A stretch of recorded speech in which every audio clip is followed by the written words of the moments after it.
Irmãos queridos, bom dia, que Deus abençoe a todos com a sua graça, a paz e a sua misericórdia. Vamos abrir a palavra de Deus mais uma vez no livro, na carta, melhor dizendo, primeira carta de Paulo aos Tessalonicenses.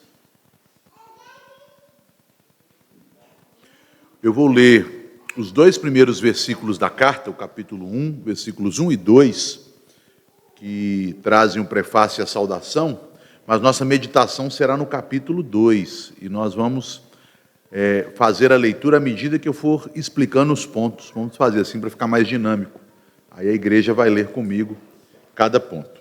Mas iniciando, nós vamos começar ali no início da carta, capítulo 1, versículos 1 e 2. 1 Tessalonicenses 1 e 2. Desculpe, meus irmãos. 1 e 2, exatamente. Vamos lá. Diz assim: Paulo, Silvano e Timóteo, a igreja dos Tessalonicenses em Deus Pai e no Senhor Jesus Cristo, graça e paz a vós outros. Damos sempre graças a Deus por todos vós, mencionando-vos em nossas orações, e sem cessar, recordando-nos, e aí nós já vimos na semana, ou melhor, no dia de ontem. Mas vamos orar. Pai querido, nós te damos graças pela leitura da tua palavra, pedimos ao Senhor que o teu Espírito nos fale por meio desta palavra que lemos e daquilo que ainda veremos de ler, que o Senhor me dê a graça de ser fiel, e ao teu povo, ó Deus, que o Senhor ilumine para que a palavra seja recebida como palavra de Deus, o que de fato ela é, e que assim venha produzir eficazmente na vida de cada um de nós. Abençoa-nos nesta manhã, para que sejamos, ó Deus, cada vez mais moldados por Ti mesmo, a imagem de Teu Filho Jesus, de modo que Cristo seja visto não apenas em nós individualmente, mas acima de tudo em nós como igreja do Senhor, para que como igreja madura, cheia de fé, amor e esperança, sejamos modelo para outros irmãos. Assim oramos em nome de Jesus. Amém. Irmãos, ontem nós falávamos a respeito da membresia de uma igreja que se tornou modelo, e nós vimos, estas etapas, este progresso. Os reformadores trabalharam sobre as marcas de uma igreja verdadeira. O que é uma igreja verdadeira? Mas nós falamos que nem toda igreja verdadeira é saudável. Mais recentemente, líderes de igrejas reformadas têm falado sobre as características de uma igreja saudável. Então, uma igreja verdadeira, uma igreja saudável. Mas nem toda igreja saudável é modelo, isto é, torna-se exemplo, torna-se uma influência para outras igrejas. Aqui, escrevendo aos Tessalonicenses, Paulo diz que aqueles irmãos não eram apenas uma igreja verdadeira ou uma igreja saudável. Eles eram uma igreja modelo, exemplar. Está lá no versículo 7 do capítulo 1. A primeira característica de uma igreja exemplar, de uma igreja modelo, é a sua membresia. Ela é composta de crentes maduros. A igreja modelo não é aquela que é mais rica, mais bem-sucedida, que tem os melhores ministérios, que este não é o caso da igreja de Tessalônica. Nós vimos pelo contexto daquela igreja, que ela era uma igreja simples, numa cidade muito irrelevante até, uma cidade pequena, uma cidade que não era de projeção naquela época, não era a principal de sua região. Havia Corinto, Atenas e Esparta como cidades mais importantes, lá na Acaia, que é no sul da Grécia. Era uma igreja que não tinha pessoas de grande cultura. Lá em Atos é observado que os de Bereia eram mais excelentes do que os de Tessalônica, porque eles examinavam as Escrituras. Era uma igreja sofrida, com muitas lutas, no entanto, era igreja modelo. Tornou-se modelo para todas as igrejas da sua região, da Acaia, e também para as regiões vizinhas, a Macedônia. E na Macedônia havia igrejas excelentes. Por exemplo, a igreja dos Filipenses, Filipos, era a capital da Macedônia, uma igreja muito elogiada. Quando nós lemos a carta de Paulo aos Filipenses, era uma igreja elogiada. Mas a igreja de Tessalônica, que recebeu contribuições, quando Paulo estava ali, eles não tinham era uma igreja que não tinha nem condições de sustentar o pastor.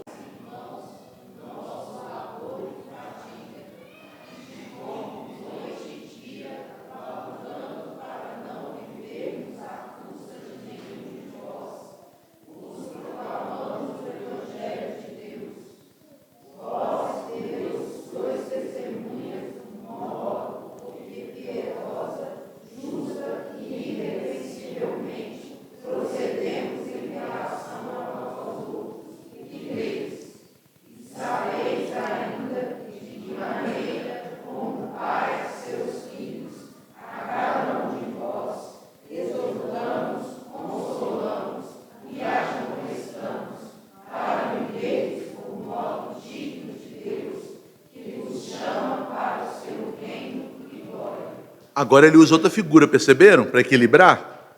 Paulo utiliza uma segunda figura familiar, lá no verso 11, como pai a seus filhos. Se o pastor for só uma mãe, ele não vai ser um pastor modelo. Porque mãe é carinhosa, mãe se sacrifica, mãe abraça, mas mãe não corrige, mãe não é dura, mãe não castiga. Mãe fala que castiga nada. Mãe fica nervosa e joga uma havaiana na gente de vez em quando. Mas tem aquela dureza de pai, de restringir, de falar, olha, você fez isso, a consequência é essa, agora você vai assumir a consequência. Mãe começa a fazer isso, o coração amolece, já põe o menino para dentro de casa de novo, já deixa fazer o que quer. Aí ele está falando, olha, eu fui como uma mãe, mas também fui como um pai. Eu me lembro quando meu filho começou a trabalhar, ele tinha 16 anos, começou a trabalhar no escritório, fica uns 2,5 km da minha casa.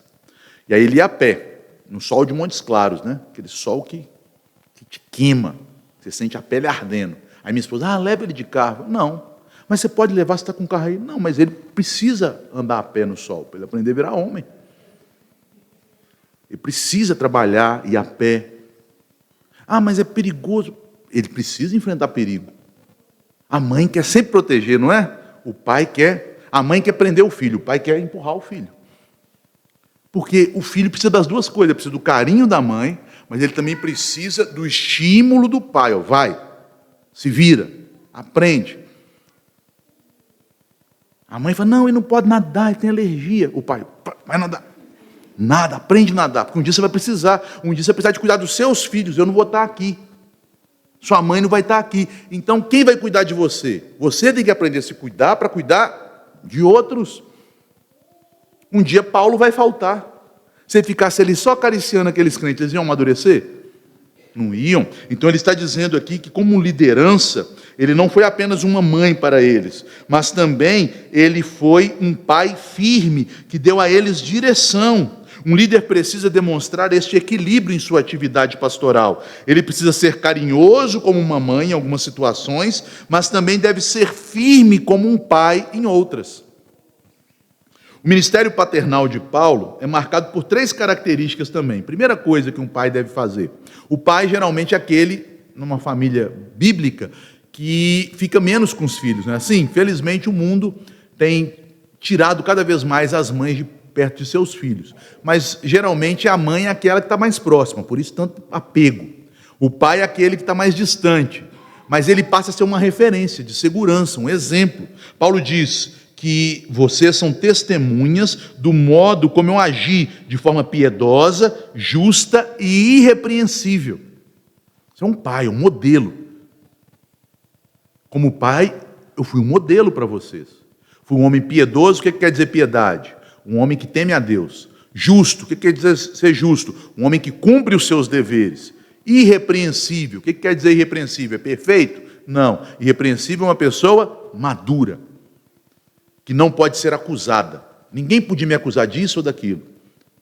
Defeito todo mundo tem, mas o irrepreensível é aquele que não tem mancha em sua vida, em sua conduta.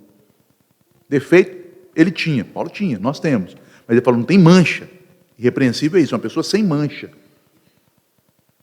Então é um exemplo.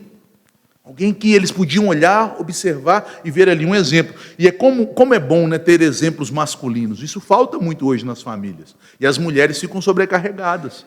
Porque a função da mulher Sei que mãe também é exemplo, mas a função da mulher é mais essa de prover o cuidado, o afeto, o abraçar, e do homem ser aquele esteio, né?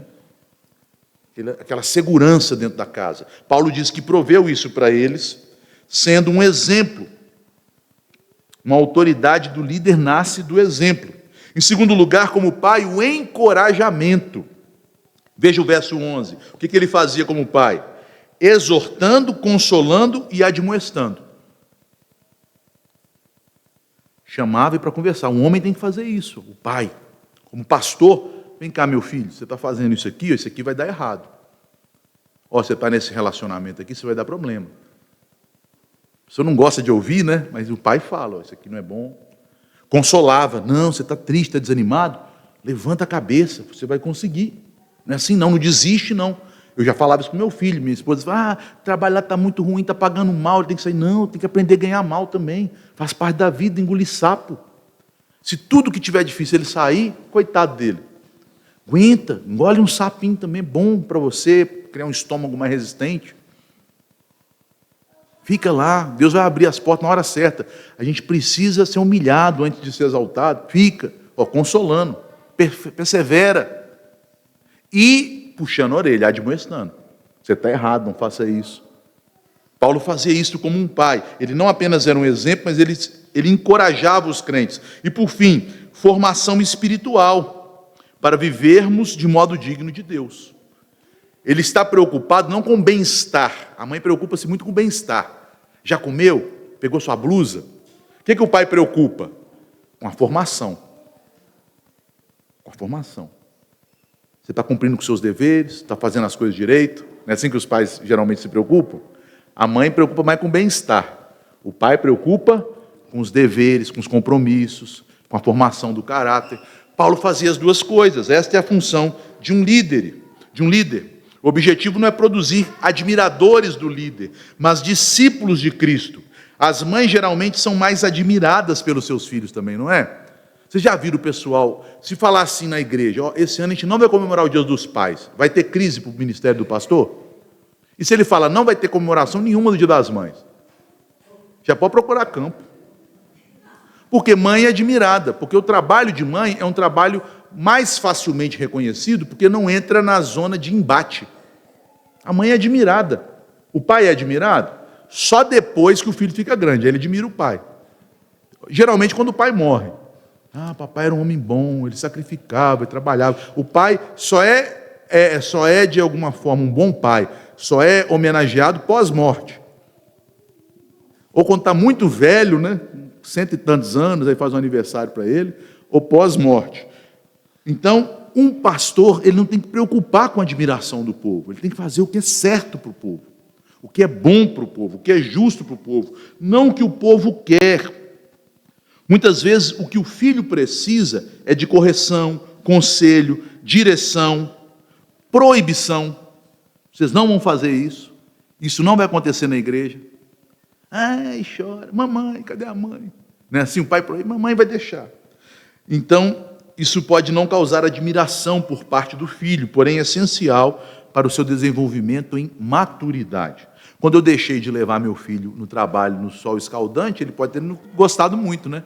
Papai está lá, no horário de almoço, tranquilo, vendo a televisão, vendo um negócio lá no WhatsApp, tranquilo, lá em casa, e eu aqui no sol. Deve ter ficado bravo comigo, não deve? Que injustiça. Mas ele não percebe, quando ele for pai, ele vai perceber como isso foi bom para ele. Como foi bom, como isso criou resiliência, criou nele casca, para quando as coisas vierem, ele não, mamãe, não, ele ficar firme, passar pelos problemas. Não, isso aí a gente supera, isso aí vai acontecer, mas a gente vai passar por isso. E por fim, vamos ler a última parte aí, dos versículos 13 em diante, agora nós vamos ler de forma alternada, dos 13 ao 20, que eu vou resumi-los aqui. Vamos lá? Eu vou começar lendo o versículo 13. Outra razão ainda temos nós para incessantemente dar graças a Deus, é que tendo vós recebido a palavra que de nós ouvistes, que é de Deus, acolhestes não como palavra de homens, e sim como em verdade é a palavra de Deus, a qual com efeito está operando eficazmente em vós os que credes.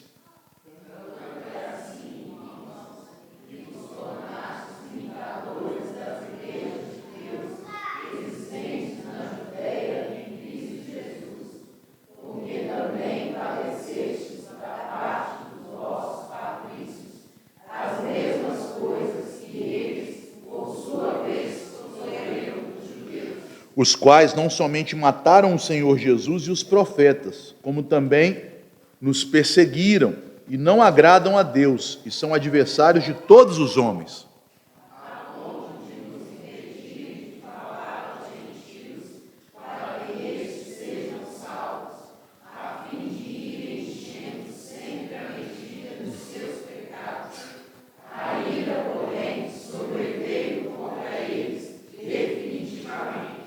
Ora, nós, irmãos, orfanados por breve tempo, de vossa presença, não porém do coração, com tanto mais empenho diligenciamos com grande desejo ir ver-vos pessoalmente.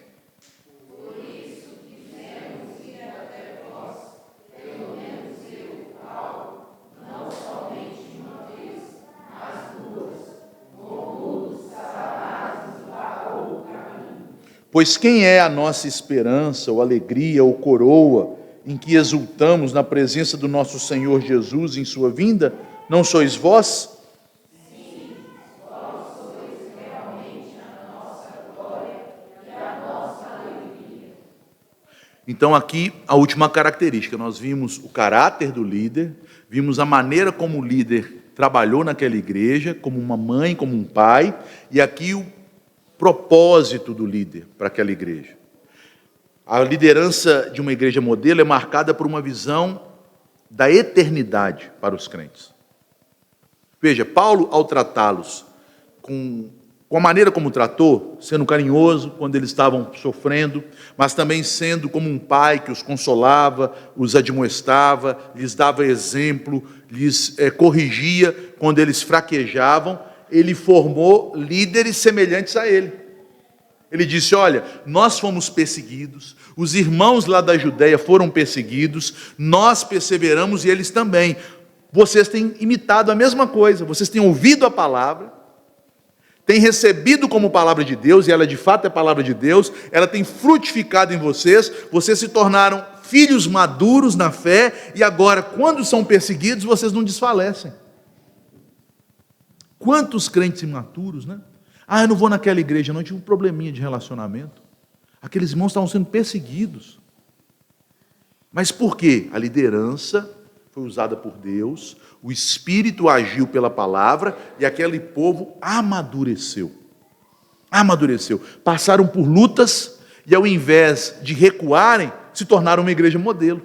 Se tornaram uma igreja saudável, se tornaram uma igreja abençoada. Neste encerramento do capítulo 2, Paulo então revela sua profunda alegria com aqueles irmãos. Ele menciona tribulações, perseguições por parte dos judeus, ele menciona ações de Satanás, que ele não diz quais foram, mas que o impediram de estar com aqueles irmãos, ele que os amava e desejava estar com ele. Ele diz que Satanás me impediu, mas o foco aqui não são as perseguições, nem as ações malignas. O foco é, eu estou alegre. Porque apesar destas lutas, destas objeções, eu vejo que o meu ministério tem sido frutífero, eu vejo que o meu ministério tem sido abençoado, porque vocês estão me dando alegria. O foco não está nos resultados imediatos. A alegria do apóstolo Paulo não era no número, na fama, no crescimento da igreja institucionalmente. O foco estava no fato de que aqueles irmãos, no verso 13, eles recebiam a palavra. Como o pastor falou, né? Eles eram ávidos, eles bebiam a palavra. Eles colocavam a palavra em prática. Então Paulo reconhece que aquela igreja foi transformada pela obra de Deus por meio de sua palavra. Numa igreja madura, numa igreja de crentes que, passando por lutas, permanecia firme e saíam das lutas mais fortalecidos, saíam das lutas mais abençoados. Mas principalmente o versículo 19 e 20 nos mostra que o foco está na eternidade. Paulo está dizendo assim, vendo o comportamento de vocês nestas lutas, nesses desafios, eu fico tranquilo, eu fico seguro, porque eu vejo que vocês são a coroa do meu ministério, que vocês estão caminhando para os céus.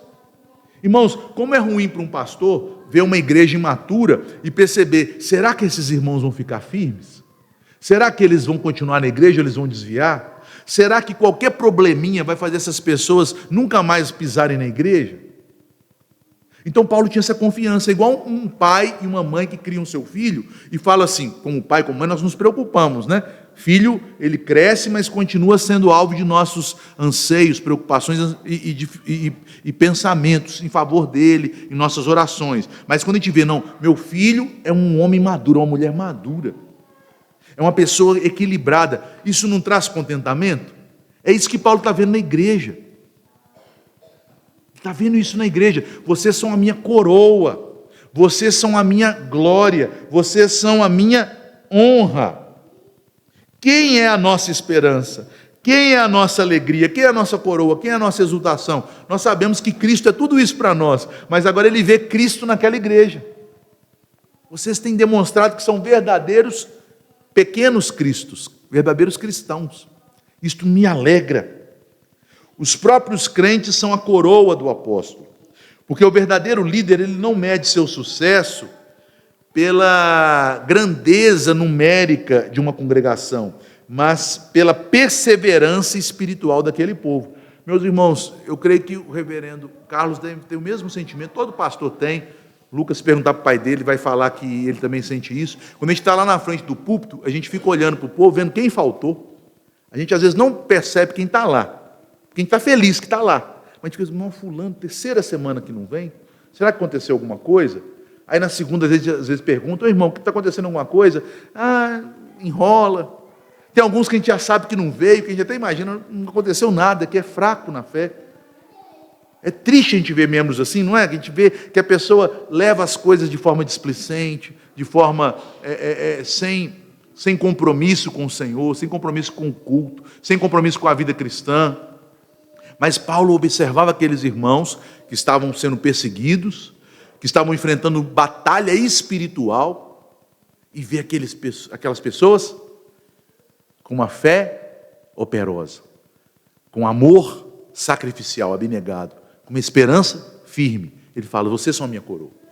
Eu estou satisfeito, estou muito alegre. Vocês são a nossa glória, a nossa alegria. Versículo 20. Líderes de igrejas modelo, eles enxergam além dos resultados imediatos.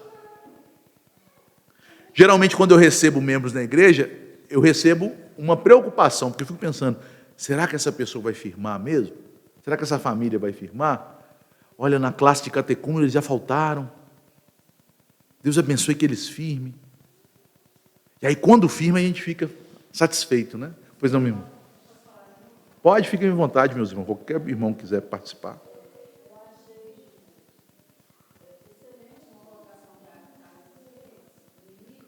Uhum.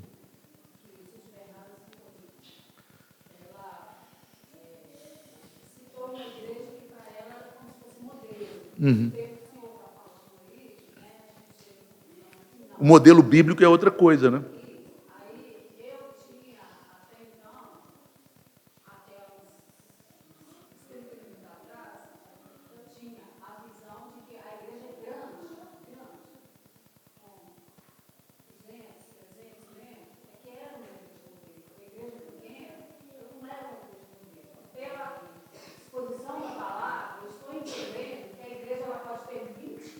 Isso é modelo. Quantos irmãos em países perseguidos formam igrejas de 2, 3 famílias e são modelo? Se chegar alguém lá, um islâmico, para arrancar a cabeça, eles abaixam a cabeça e não negam o meu Senhor. Não aconteceu isso com os egípcios, lá os coptas, alguns anos atrás. Não tem acontecido com irmãos da Nigéria. Igrejas pequenas, reduzidas, porque são perseguidos. Então aqueles que não têm compromisso já saem. Mas aquele povo é extremamente crente. Como acontecia na igreja primitiva. Extremamente crente. Pois não, meu irmão? Na China.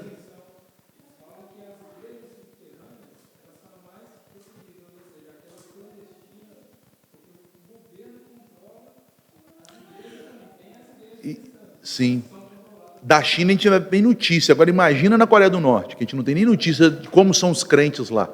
Tem um pastor jubilado em Montes Claros que ele é coreano do norte.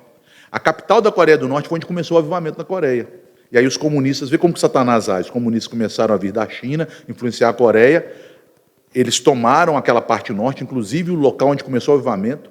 O pai desse pastor, que hoje é um velhinho de quase 90 anos, era crente, foi preso, prisioneiro político por ser crente. Quando a guerra começou, eles colocaram fogo no presídio com todos os crentes que estavam lá. O pai dele morreu queimado por Cristo. Ele, com 16 anos, foi colocado no exército da Coreia do Norte para morrer. Ele se rendeu, veio para o Brasil e é pastor. Aquela igreja ali é uma igreja muito mais modelo que igrejas opulentas que nós temos nos Estados Unidos, no Brasil. Vejam, queridos, nas 7 cartas às igrejas do Apocalipse, há 2 igrejas, Derbe e Laodiceia, que eram igrejas grandes, fortes, e que eram igrejas que confiavam em sua grandeza humana, Laodiceia, e por isso era uma igreja morna, que o Senhor disse que estava prestes a vomitá-la de sua boca, e Derbe, que ele diz assim, tem fama de que vive, mas está morta. O que mantinha aquela igreja como igreja verdadeira? Se todos os membros não eram convertidos, ou tinham 2, 3 convertidos, o que mantém uma igreja como igreja verdadeira? Você sabe? Qual que é a característica de uma igreja verdadeira? A primeira. Uma igreja verdadeira, não modelo. Qual que é a primeira característica? Pregação. Se o pastor for crente, tem uma igreja. Por isso que as cartas são para a igreja. Jesus mandou as cartas para a igreja. Como que começam as cartas? Ao anjo da igreja, a carta é para o pastor, que é o anjo, o mensageiro. Se tiver um pastor crente, tem uma igreja verdadeira. Um pastor que prega fielmente. Pode ser o povo todo apóstata. O anjo, sendo fiel, sendo um emissário de Cristo, ali tem uma igreja. Agora, para ela ser saudável, tem que ter membresia. E para ela ser modelo, tem que ter membresia e pastor com um ministério maduro, com uma membresia madura, para que aquela igreja seja relevante para outras. Mas relevante espiritualmente, não como instituição. Hoje a gente está olhando muito instituição, não está olhando vida espiritual. Então, concluindo, nesse capítulo 2 da carta, Paulo apresenta uma liderança que reflete o próprio caráter de Cristo. Ele não falou que aqueles crentes eram maduros porque eles eram imitadores de Paulo, de Timóteo, de Silvano, como eles eram imitadores de Cristo, do Senhor. Então, o caráter de Paulo é o caráter de Cristo. O caráter dos crentes é o caráter de Cristo. A liderança da igreja modelo, ela é íntegra diante de Deus e dos homens, ela é afetuosa no cuidado pastoral, ela é exemplar na vida, na correção e no discipulado, ela é orientada pela eternidade e pela glória de Deus, exatamente como é o nosso Senhor Jesus. Cristo é o modelo perfeito dessa liderança e dessa membresia. Ele serviu com total integridade, ele amou sacrificialmente o seu povo, ele viveu como exemplo para os seus discípulos, ele entregou sua vida para conduzir o seu povo à glória. Portanto, toda liderança saudável na igreja nasce da imitação daquele que Pedro chama de supremo pastor. Todo pastor é um auxiliar do supremo pastor. E todo pastor modelo é uma pequena imagem de Cristo na igreja. E a igreja haverá de refletir o próprio Cristo, que é refletido na vida desses pastores. Então, nós vimos aqui uma segunda marca, de uma igreja modelo, a sua liderança modelo. Que Deus abençoe os irmãos. Vamos fazer uma oração.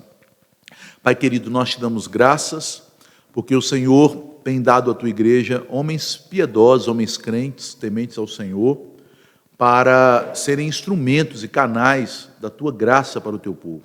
Dá ao teu povo, como nós lemos nesta manhã, coração disposto a ouvir a palavra, a não ser, ó Deus, enganado pelo pecado e buscar líderes que lhe agradem, mas líderes que agradem o Senhor. Ajuda-nos, Senhor, a termos esta graça de maturidade espiritual, de buscarmos ver na liderança a imagem do Teu Filho, e não o reflexo dos nossos próprios desejos. Abençoe-nos, Senhor, para que tenhamos líderes maduros, que o Senhor não nos castigue, enviando maus obreiros para exporem a maldade do nosso coração, mas que o Senhor nos abençoe, nos mandando homens piedosos, homens de caráter cristão, homens humildes, que andam na presença do Senhor, homens afetuosos como mães e também homens exemplares como pais. Assim nós oramos, ó Pai, em nome de Jesus. Amém.